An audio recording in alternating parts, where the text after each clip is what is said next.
تلنگانہ و شہر حیدرآباد میں شب برات منائی گئی۔ خصوصی عبادتیں، اذکار اور دعاؤں کا اہتمام کیا گیا۔ کئی مقامات پر جلسوں کا بھی انعقاد کیا گیا۔ شہر حیدرآباد اور سارے تلنگانہ بھر میں شب برات منائی گئی۔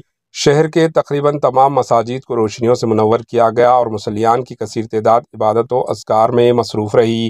نماز عشاء کے بعد مساجد میں سورہ یاسین کی تلاوت کا اہتمام کیا گیا، خصوصی دعائیں کی گئی اور رب تبارک و تعالیٰ کی بارگاہ میں رغبت انگیز دعائیں کرتے ہوئے بندگان خدا نے اپنے گناہوں سے توبہ کی۔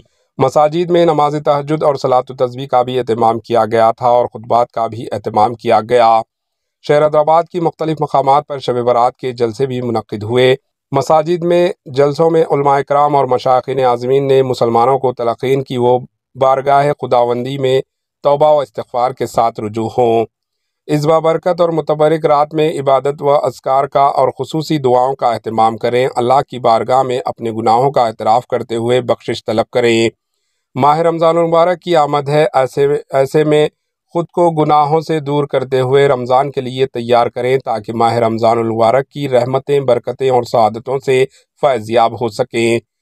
مساجد میں ہونے والے خطبات اور شب برات کے جلسوں میں بھی عوام کی کثیر تعداد شریک رہی اور علماء کرام کی نصیحتوں پر عمل کرنے کا عہد کیا۔ خطبہ کرام نے مسلمانوں کو تلقین کی کہ وہ اپنی زندگیوں کو گناہوں سے پاک کریں، توبہ و استغفار کو اختیار کریں اور جتنا ممکن ہو سکے اللہ کی بارگاہ میں رجوع ہوں۔ نمازوں کی پابندی کریں، احکام شریعت پر عمل کریں اور خود کو گناہوں سے بچائے رکھیں۔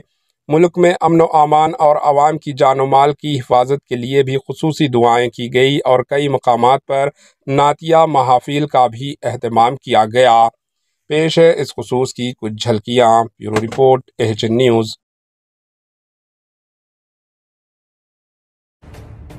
AHN نیوز کے YouTube چینل کو سبسکرائب کریں اور بیل آئیکن کو دبانا نہ بھولیں تاکہ آپ کو ہر نئی آنے والی ویڈیو کا نوٹیفیکیشن بر وقت مل سکے۔